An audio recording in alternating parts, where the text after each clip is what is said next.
하나님 말씀 출애굽기 18장 13절에서 27절의 말씀입니다.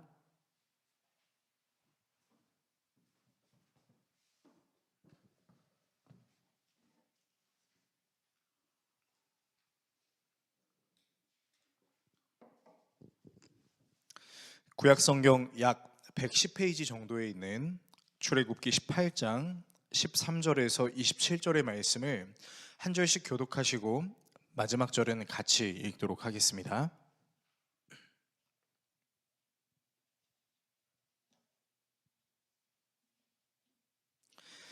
다 찾으신 줄로 알고 하나님의 말씀을 읽겠습니다. 이튿날 모세가 백성을 재판하느라고 앉아있고 백성은 아침부터 저녁까지 모세 곁에 서 있는지라.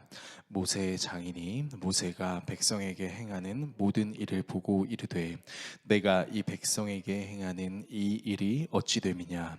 어찌하여 내가 홀로 앉아있고 백성은 아침부터 저녁까지 내 곁에 서 있느냐. 모세가 그의 장인에게 대답하되 백성이 하나님께 물으려고 내게로 오미라. 그들이 이를 있으면 내게로 오나니 내가 그 양쪽을 재판하여 하나님의 율례와 법도를 알게 하나이다. 모세의 장인이 그에게 이르되 내가 하는 것이 옳지 못하도다.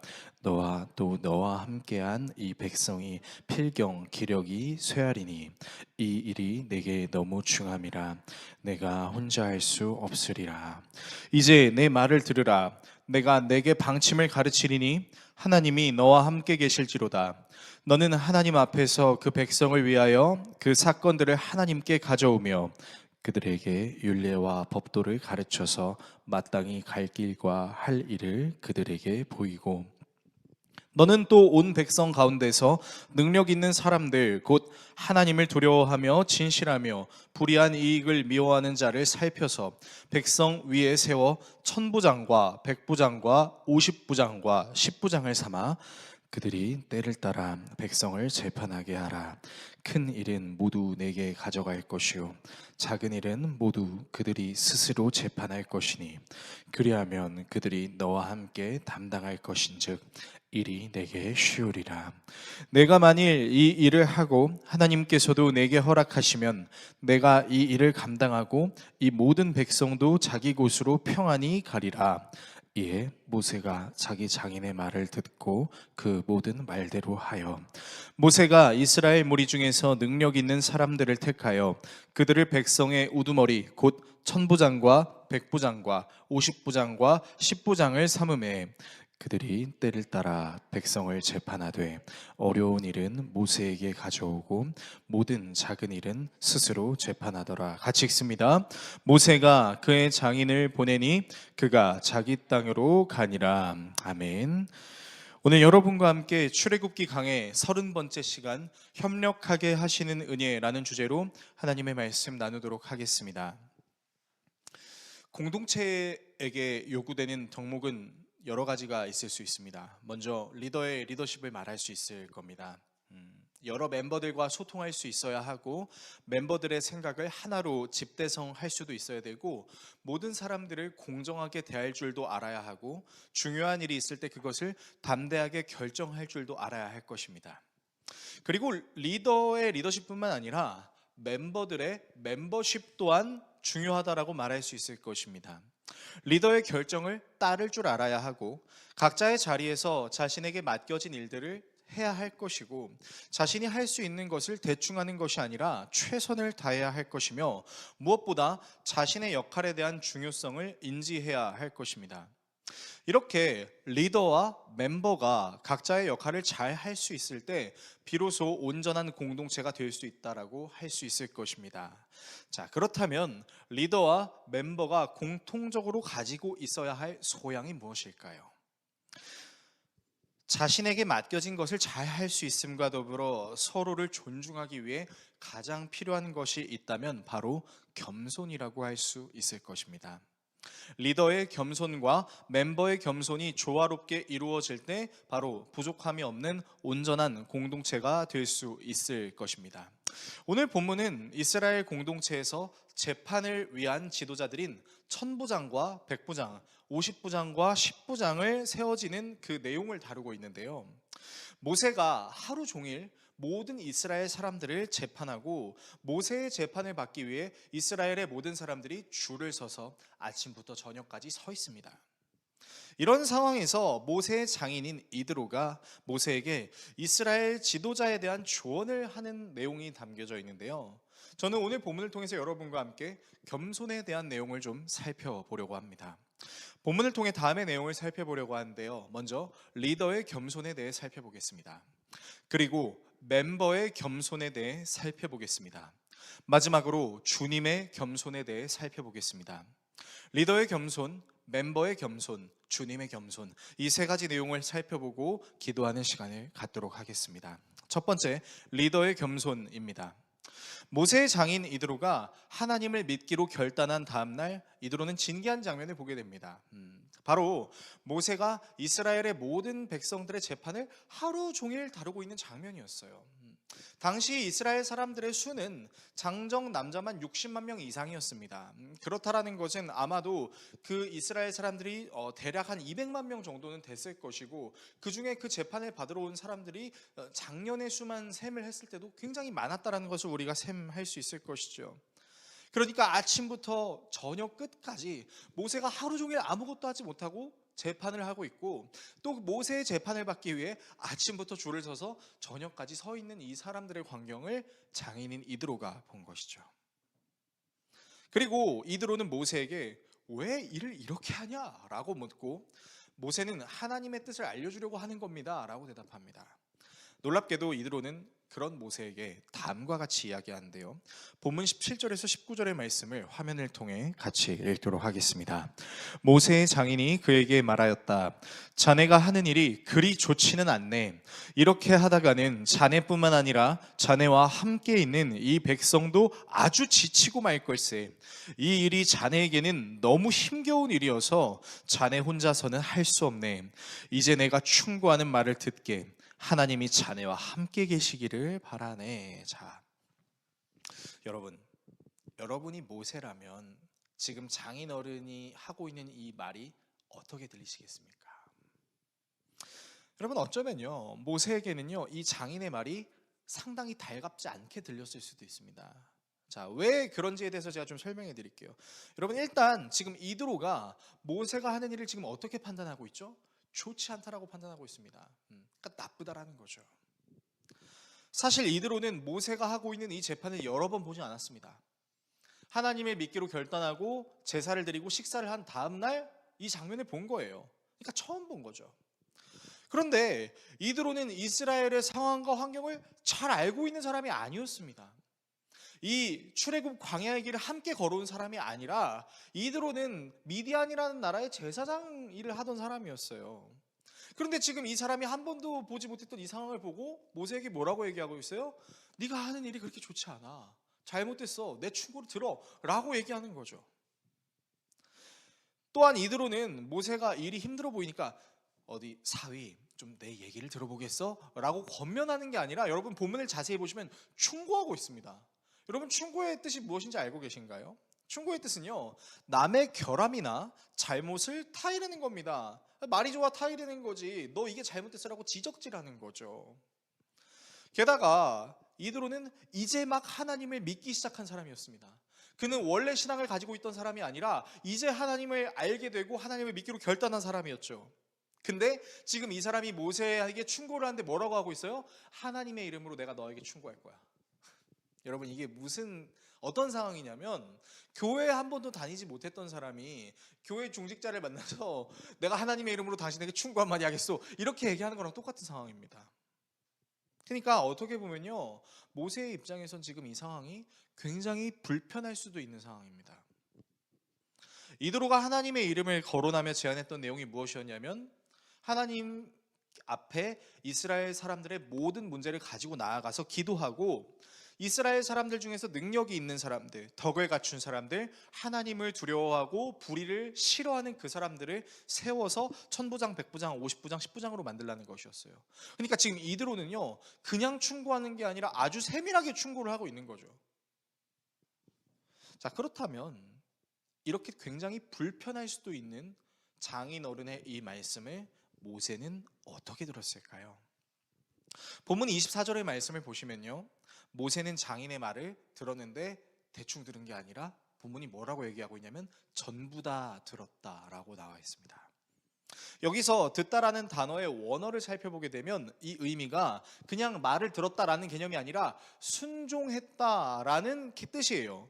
그러니까 모세는 장인의 말에 순종해서 처음 장인이 본 상황에서 장인이 했던 충고인 모든 내용들을 다 듣고 천부장, 백부장, 50부장, 10부장을 세우고 그들에게 재판을 맡기고 심지어 그들에게 옳고 그름을 결정하라는 권한까지 줘버린 것이죠. 즉 모세의 행동을 정리하면 이렇게 정리할 수 있겠습니다. 여러분, 모세는요, 이스라엘과 관계가 없을 수도 있는 미디안 제사장 출신 장인 이드로의 권면이 아닌 충고를 하나님이 하시는 말씀처럼 들었다는 겁니다. 그리고 자신이 모든 일을 할 수 없다라는 것을 겸허히 인정하고 자신만 하나님의 뜻대로 일할 수 있는 것이 아니라 함께 있는 이스라엘 사람들도 역시 하나님의 뜻을 따라 행동할 수 있는 사람임을 인정한 거예요. 여러분, 이게 얼마나 엄청난 인정인지 알고 계십니까? 자신의 연약함을 인정하는 것을 넘어서서 자신과 함께하는 사람들 역시 하나님이 세우시고 하나님이 일을 맡기신 사람들이다. 그러니까 이 말의 인즉슨 모세와 함께하는 이스라엘 백성들이 위아래의 관계가 아니라 함께 하나님 앞으로 가는 관계라는 것을 본문은 우리에게 얘기하고 있는 거예요. 그리고 그것이 무엇을 통해 드러나는 거죠? 모세의 겸손을 통해서 드러나는 거죠. 제가 이제 아내랑 교회를 개척하면서 이제 그 아내에게 우리 함께 교회를 잘 해보자라고 얘기를 했었는데, 이제 아내가 제가 부교육자로 있었을 때도 이제 사모라는 직분을 가지고 있긴 했지만 사실 제 아내가 사역의 전면에 이제 뛰어들 수 있는 상황은 아니었습니다. 이제 조용히 예배드리고 드러나지 않고 그냥 이제 마치 있는 듯 없는 듯한 느낌으로 그냥 교회에서 섬기고 봉사하는 그런 일을 했었죠. 근데 이제 그러다가 제 아내가 저와 함께 이제 교회를 개척을 하게 되면서 이제 제가 가장 의견을 나눌 수 있고 가장 믿어야 하는 사람이 이제 제 아내가 된 거예요. 그런데 이제 저는 개척을 하기 전에 약 4, 5년 정도의 사역의 경력을 가지고 있었고, 아내는 이제 담임 사모로서 이제 자신의 사역을 이제 해야 되는 상황이 온 거예요. 근데 저는 엄밀히 말하면 경력직이기도 하고 나름 기성교회에서 여러 섬김들을 했으니까 경험이 있잖아요. 근데 이제 제 아내는 그런 경험이 없었으니까 이제 제 기준에서 아내가 잘못하고 있는 것처럼 보이는 부분들이 이제 느껴지는 겁니다. 그래서 이제 아내랑 교회 개척을 하면 마냥 행복할 줄 알았는데 제가 막 아내한테 짜증을 내고 막 화를 내는 그런 일들이 자꾸 나타나는 거예요. 그런데 이제 한 사건이 있었어요. 이제 어떤 행사를 같이 이제 기획을 하면서 여보, 우리 교회가 이 행사를 이렇게 했으면 좋겠어 하고 이제 제가 이렇게 예산을 좀 쓰자라고 얘기했는데, 제 아내가 또 회계 전공이거든요. 제 아내가 또 행정을 열심히 이제 전문 공부를 했고 지금 종사하고 있는 회사에서도 회계를 맡고 있어요. 회사의 모든 돈을 관리를 하고 있습니다. 그러니까 이제 아내는 그 회계인의 시선으로 이거는 돈을 너무 많이 쓰는 것 같아 라고 얘기하고, 저는 아니야, 목회적인 관점에서 이거는 계산을 할 문제가 아니야, 돈을 써야 돼 하고 이제 의견이 충돌이 된 거예요. 근데 이제 아내도 아내 생각을 저한테 얘기하고 저도 제 생각을 아내한테 얘기하다가 이제 제가 감정적으로 변하기 시작하면서 아내에게 해서는 안 될 말을 했습니다. 어떤 말을 했냐면 이런 말을 한 거예요. 당신이 뭘 알아? 당신 나만큼 교회 사역해봤어? 당신 내가 교회에서 얼마나 인정받으면서 사역했던 목회자였는지 알아? 근데 당신이 자꾸 내 의견에 반해? 하고 제가 저의 경험과 경력으로 아내를 짓누르려고 하는 거예요.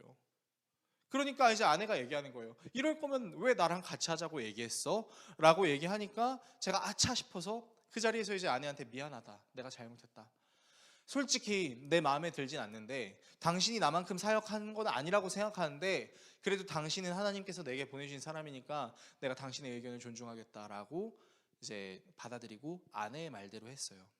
그리고 놀라운 일이 일어났습니다. 제가 생각했던 것보다 훨씬 더 좋은 결과가 나왔고 제가 생각했던 방식보다 성도들이 더 만족하는 결과가 나온 거예요. 그리고 이제 행사를 다 마치고 이제 성도들이 다 가시고 아내랑 저랑 뒷정리를 하면서 아내가 저한테 그런 얘기를 하는 거예요. 봐봐, 내 말대로 하니까 어때? 맞지? 나도 그냥 결정한 거 아니었어. 나도 기도하고 어떻게 하면 하나님이 기뻐하실까를 생각하고 한 거야. 알겠어? 라고 얘기하는데 제가 아내의 말을 듣고 얼마나 회개했는지 모릅니다. 제가 아내한테 했던 발언들은요, 나는 경력직, 당신은 신입이야.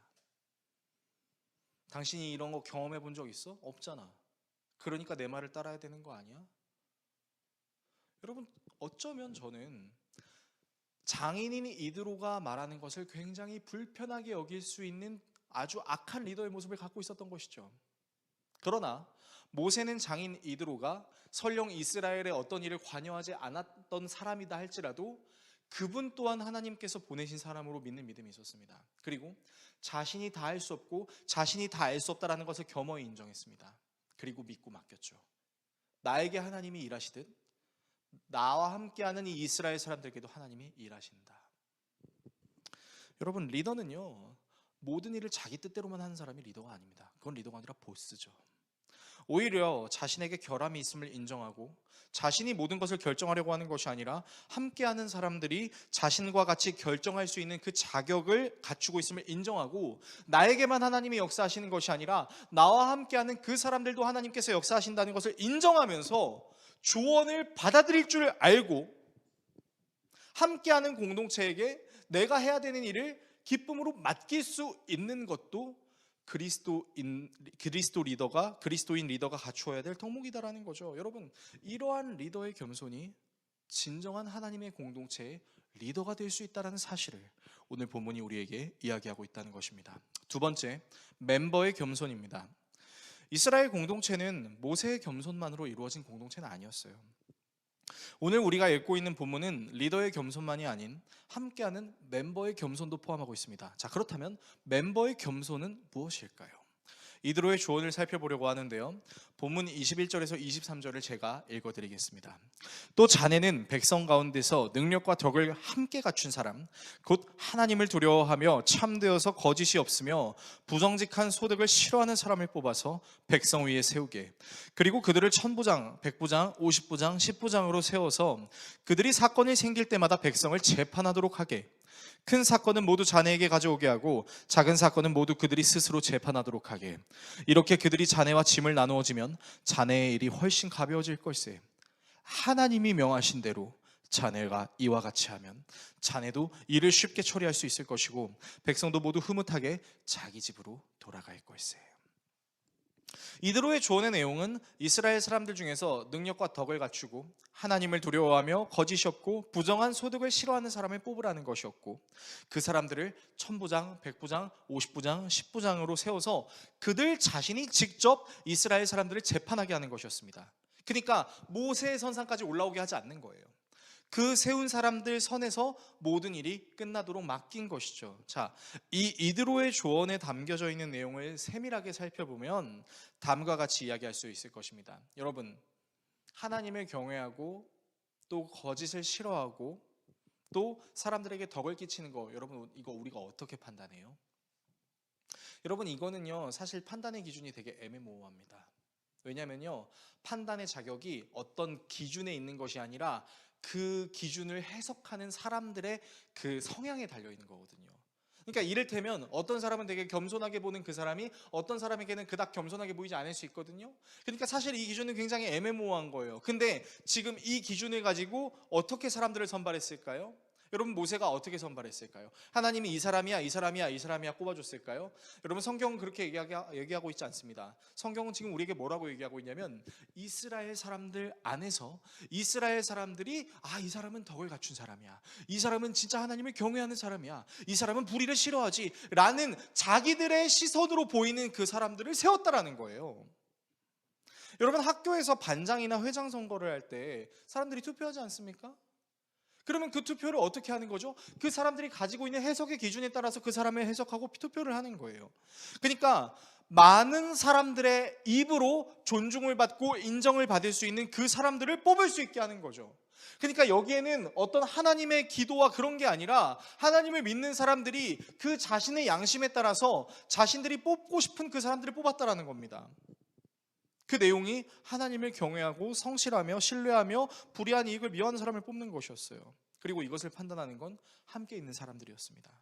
또한 사람들이 선출한 천부장, 백부장, 50부장, 10부장이 가지고 있는 권세가 있었어요. 여러분, 이 권세가 뭐냐면요, 이들이 하고 있는 재판이 모세가 하고 있는 재판과 똑같다라는 겁니다. 여러분, 모세가 이른 아침부터 저녁까지 모든 이스라엘 사람들을 재판했던 이유가 뭐였어요? 이드로가 물었죠. 너 왜 이렇게 일하고 있어? 라고 물으니까 모세가 뭐라고 대답했죠? 하나님의 뜻을 알려주려고요 라고 대답했죠. 여러분, 이 말을 어떻게 적용할 수 있는지 아세요?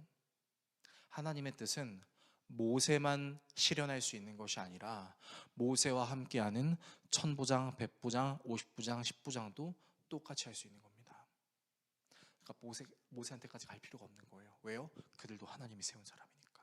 사람들의 시선과 투표를 통하여 세워진 줄 알았는데 그 사람들을 사용해서 하나님의 뜻을 심어주신 것이나 다름없는 것이니까. 그러니까 모세가 세운 사람들도요, 하나님의 뜻에 따라 사람을 재판하는 겁니다. 즉 천부장부터 10부장까지 모든 사람들이 사실은 모세와 같은 역할을 하고 있는 것이죠.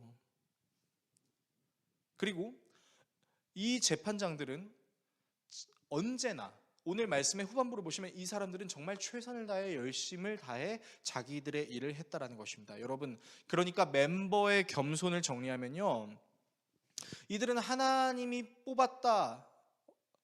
어떻게 뽑았다? 사람들의 시선과 판단을 통해서 세워진 사람들이고, 이것은 사람들 사이에서 서로 유능한 사람을 인정하고 세워주는 겸손이었다라는 것이죠. 여러분, 그러니까 사람들이 나보다는 이 사람이 더 잘할 수 있을 것 같아. 내가 생각했을 때 나는 그렇게 겸손하지 않은데, 나는 가끔 불의를 저지르기 하는데 이 사람은 정말 불의를 저지르지 않는 최고의 사람이야. 여러분, 그러니까 그 사람을 선정할 때도 이미 그 사람들의 겸손이 사용된 거죠. 그리고 그렇게 세워진 모든 부장들은 모세와 같은 권세를 가지고 있다는 것을 인정해주는 겸손이 있었죠. 그리고 세워진 사람들은 거드름을 피우는 것이 아니라 자신에게 맡겨진 모든 자리에서 최선을 다하는 겸손을 가지고 있었던 거죠. 여러분, 즉 멤버들의 겸손은 자기를 세워준 사람들의 수고를 당연하게 여기는 것이 아니었어요. 자신에게 맡겨진 일이 절대 가벼운 일이 아니라는 사실을 인지하며 매사에 최선을 다하는 겸손이었던 것이죠. 자, 이런 이스라엘의 겸손이 우리에게 주는 커다란 도전이 있습니다. 여러분, 건강한 교회는 어떤 교회일까요? 한 목사와 그 목사의 설교와 리더십으로 모든 것이 좌지우지되는 교회가 건강한 교회라고 할 수 있을까요? 여러분, 그렇지 않습니다. 여러분, 교회가 건강한 것을 보려면 제일 먼저 뭘 봐야 되냐면요, 목회자와 성도가 매우 평등하며 서로를 사랑하고 존중하는지를 확인할 수 있을 때, 여러분, 그게 바로 건강한 교회입니다. 교회의 직분자가 어떻게 세워지는지 아세요? 교회 헌금 많이 해서요? 인싸력을 갖추고 있어서요? 교회에서 봉사 많이 해서요? 여러분, 그게 아니에요. 교회 직분자가 어떻게 세워져야 되냐면요, 여러분, 교회 직분자들은 하나님을 두려워할 줄 알아야 됩니다. 그리고 하나님을 두려워하기 때문에 덕을 세우려고 하고 불의를 미워하려고 하는 것이죠. 그리고 각자에게 맡겨진 역할을 소홀히 여기지 않습니다. 내가 하기 싫다고, 내가 오늘 좀 기분이 영 아니라고 대충 하는 것이 아니라 나에게 맡겨진 일을 하나님께서 주신 일이라고 생각하는 겁니다. 그리고 하나님께서 주신 일이기 때문에 교회에서 이루어지는 모든 봉사들은 그 높낮이를 비교할 수가 없는 겁니다. 여러분, 예배에서 설교를 맡고 있는 목회자의 일만 중요합니까? 아닙니다. 여러분, 그렇게 착각하면 안 됩니다. 많은 사람들이 착각합니다. 마르다와 마리아를 비교하면서, 봐봐, 마리아는 예수님께 무릎 꿇고 말씀 들었잖아. 마르다는 밥 차리느라 바빴지. 마르다처럼 하면 안 돼. 마리아처럼 해야지. 아니에요. 여러분, 그런 말씀 해석은 완전히 왜곡된 해석입니다. 마르다와 마리아는 똑같이 중요한 일을 하는 겁니다. 여러분, 자꾸 교회 권사님들이 그런 말을 하세요. 제가 할 수 있는 일이 그냥 밥 차리고 뭐 그러는 건데요, 뭐. 여러분, 세상에서 제일 중요한 게 밥 먹는 거 아니에요? 권사님들이 밥 차리는 거 당연하게 여기면 안 되는 거죠. 교회 청소하시는 사찰 집사님이나 또 교회에서 오는 사람들에게 반갑게 인사하는 사람들이나, 여러분, 이 모든 것들이 다 하나님 앞에서 중요해요. 다 중직이에요. 사람들은 착각합니다. 장로, 권사, 안수 집사만 항존직이라는 이름하에 중직이라고 생각합니다. 여러분 근데 그렇지 않습니다. 여러분 서리 집사도 중직입니다. 교회에서 서리 집사 함부로 세우면 안 됩니다. 그냥 11조 하고 주일 성수하니까 주보에다가 삽지에다가 이름 실어가지고 자 내년부터 집사하세요 그렇게 세우면 안 돼요. 여러분 서리 집사도 교육받아야 됩니다. 당신이 정말 하나님을 경외하는지, 당신이 정말 하나님을 경외하는 마음으로 하나님과 사람을 섬기고자 하는지, 나에게 무슨 일이 맡겨지든 그것을 하나님이 주신 일이라고 생각하며 최선을 다해 하려고 하는 그 열정이 있는지 없는지. 그래서요, 교회의 중직은 항존직에만 있는 것이 아닙니다. 모든 성도들이 다 중직이 될 수 있습니다. 다 중요합니다. 그래서 교회의 직분을 중직이라고 얘기하는 겁니다.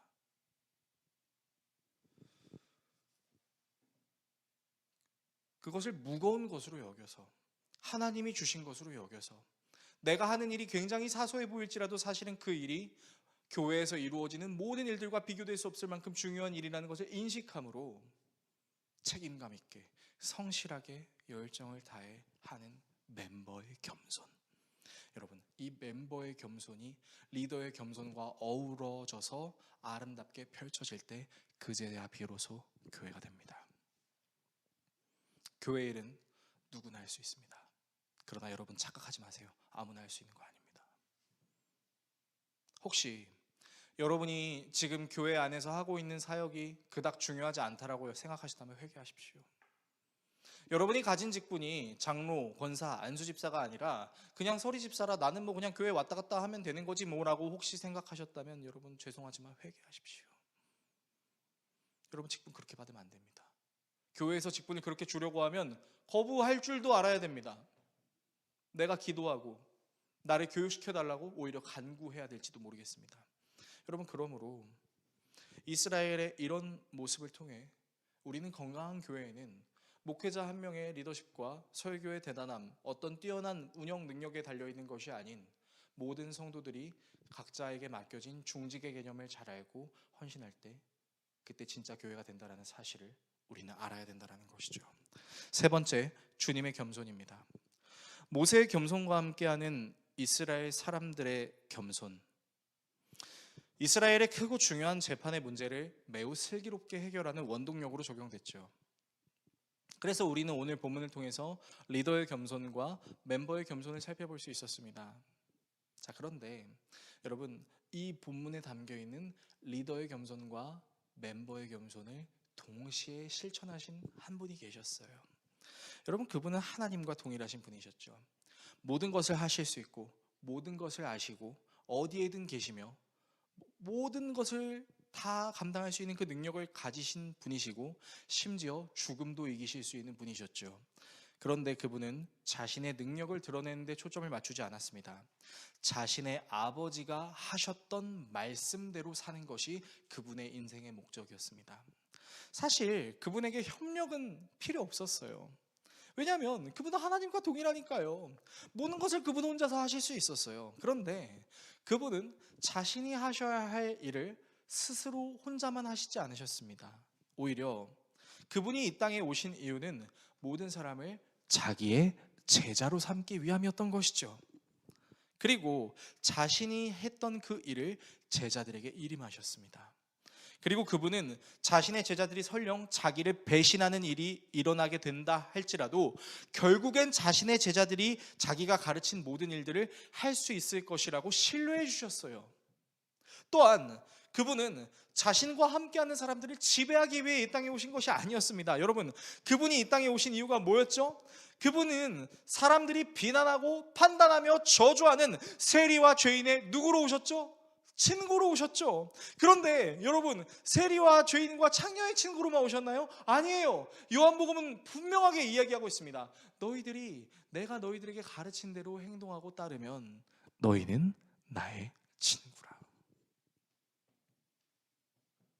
넌 나의 멤버야 라고 말씀하시는 거죠. 그리고 그분의 진정한 친구가 된 제자들은요, 그분이 일으키신 모든 일들을 그들 자신도 일으키기 시작했습니다. 하늘과 땅의 모든 권세를 받았죠. 모든 족속들을 제자를 삼기 시작하면서 예수님이 행하셨던 그 기적들을 그분의 제자들도 일으키기 시작했습니다. 그들은 그분이 일으키신 기적 중 가장 큰 기적을 항상 잊지 않았어요. 무엇이죠? 죽은 자를 살리는 거요? 병든 자를 고치는 거요? 아니요. 이 모든 것에 담겨 있는 사랑이요. 그 사랑을 직접 실현하는 친구로 살아갔습니다. 그리고 이후 많은 사람들이 그분의 친구인 제자들을 가리켜 이렇게 말하기 시작했습니다. 그들은 사도였다라고요. 그분의 부르심을 받은 사람들로 여기며 그들에게 그분이 일으키신 기적이 동일하게 일어나고 있음을 오늘날 우리가 읽고 있는 이 성경에 기록했죠. 그분의 친구였던 제자들은 살아가는 모든 생애 동안 자신이 해야 할 일에 대해서 최선을 다했습니다. 그 최선이요, 그 시대에만 이루어진 것이 아니라 무려 2000년이라는 역사가 지난 오늘에도 계속해서 이루어지고 있는 것이죠. 그분이 누구일까요? 여러분, 그분은 바로 예수님이죠. 예수님은 하나님과 동일하심에도 불구하고 하나님께 순종했습니다. 그분은 자신의 능력을 드러내시는 데에 목적이 있지 않았습니다. 하나님의 사랑을 드러내는 데 자신의 모든 시간을 사용하셨죠. 예수님은 자신이 혼자서 모든 일을 하실 수 있음에도 불구하고 그것들을 제자들에게 가르치시고 권면하셨습니다. 자신의 가르침대로 하는 사람들에게 자신이 가지고 있었던 그 권세를 주셨어요. 기적이요?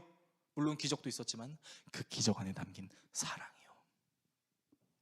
그리고 자기의 뜻대로 하는 사람들을 부하라고 하지 않았어요. 왜요? 예수님은 보스가 아닌 리더였으니까요. 그래서 예수님은 자기의 뜻대로 하는 사람들을 친구라고 얘기했어요. 예수님은 우리를 지배하시기 위해 이 땅에 오신 것이 아니라 우리에게 진정한 사랑을 가르쳐 주시기 위해 겸손의 모습으로 왔습니다. 어떤 겸손이요? 하나님과 동일하신 하늘 위에 계셔야 될 그분이 모든 인간의 연약함을 입을 수밖에 없는 인간이라는 옷을 입은 겸손으로 이 땅에 내려오셨죠. 그래서 그분이 겪지 않아도 되는 일들을 겪었어요. 어떤 일들이요? 배고픔을 겪으셨죠. 아픔을 겪으셨죠. 슬픔과 눈물과 분노를 겪으셨어요. 굳이 겪지 않아도 되는 그 모든 일들을 겸손이라는 이름 하에 우리에게 사랑을 가르치시기 위해, 하나 되게 하시기 위해 그것들을 다 겪으신 것이죠. 심판을 해야 될 사람들에게 오히려 심판을 당하셨죠. 죽어 마땅한 모든 사람들이 그분의 심판당하심을 통해 오히려 영원한 생명을 얻을 수 있는 겸손의 구원이 됐죠. 그래서 겸손의 왕이 있다면 누구입니까? 라고 우리에게 누군가가 묻는다면 우리는 담대하게 이렇게 이야기할 수 있어야 될 것입니다. 겸손의 왕은 바로 살아계신 하나님의 아들 예수 그리스도이십니다 라고 말입니다. 여러분, 이 예수님이 우리의 진정한 리더이십니다. 그래서 예수님은 어떻게 오셨죠? 돌벽들의 성벽들의 가운데를 잇는 모퉁이 돌로 오셨잖아요. 돌과 같은 우리들을 흐트러뜨리지 않게 하시기 위해서, 사랑으로 하나 되게 하시기 위해서 그분도 산돌로 이 땅에 오시는 것이죠. 우리의 진정한 친구로 오셨어요. 보스로 오시지 않았어요. 그분의 리더십의 겸손과 멤버십의 겸손이 우리로 하여금 진정한 교회를 되게 만들어 주신 것이죠. 그러므로 우리는 모세와 이스라엘의 협력의 겸손을 통해 예수 그리스도의 겸손을 발견할 수 있어야 할 것입니다. 이 예수 그리스도의 겸손이 우리로 하여금 이 땅에서 협력하게 하시는 은혜로 적용이 될 수 있음을 우리가 기억해야 된다는 것입니다. 설교를 정리하겠습니다. 사랑하는 성도 여러분, 진정한 공동체는요, 겸손으로부터 시작됩니다. 모든 것을 지배하려고 하는 보스의 교만이 아닌 자신이 다 할 수 없음을 인정하고 멤버를 신뢰하고 멤버에게도 하나님이 역사하신다는 진정한 리더의 겸손이 공동체를 만들고, 유능한 사람이 있음을, 나보다 더 뛰어나고 대단한 사람이 있음을 인정하며 그 사람을 높여주는 그 겸손이 일하는 사람들을 세워주고 그들을 하나님이 세우신 사람으로 믿는 믿음, 그리고 그 믿음에 힘입어 내가 하는 그 일이 중요한 일이다라는 자부심과 책임감을 가지고 성실하게 자신의 역할을 하는 멤버의 겸손이 진정한 공동체를 만들어냅니다. 그리고 이 모든 리더와 멤버의 겸손의 미덕은 우리의 진정한 리더이시자 친구이신 예수 그리스도를 통해 우리가 알 수 있고 실천할 수 있게 되는 것이죠. 우리를 진정한 리더가 될 수 있도록, 그리고 진정한 멤버가 될 수 있도록 이끌어 주시는 그 예수 그리스도께 나아갑시다. 진정한 리더, 진정한 친구로 우리와 함께 하신 그 예수 그리스도가 우리로 하여금 모든 공동체의 관계에서 협력하게 하시는 은혜로 역사하실 것입니다. 여러분이 이 예수님을 묵상하십시오. 진정한 리더이신 예수님, 진정한 친구이신 예수님, 그 예수님을 통해 이 땅에서 개인주의가 판치고 이기주의가 판치고 자기밖에 모를 수 있는 이 세상 속에서 빛과 소금의 모습으로 썩은 것을 정화시키고 어두운 곳에 빛을 비추어 진정한 하나님의 나라를 만들어 가실 수 있는 저와 여러분 모두가 될 수 있기를 예수 그리스도의 이름으로 축원합니다.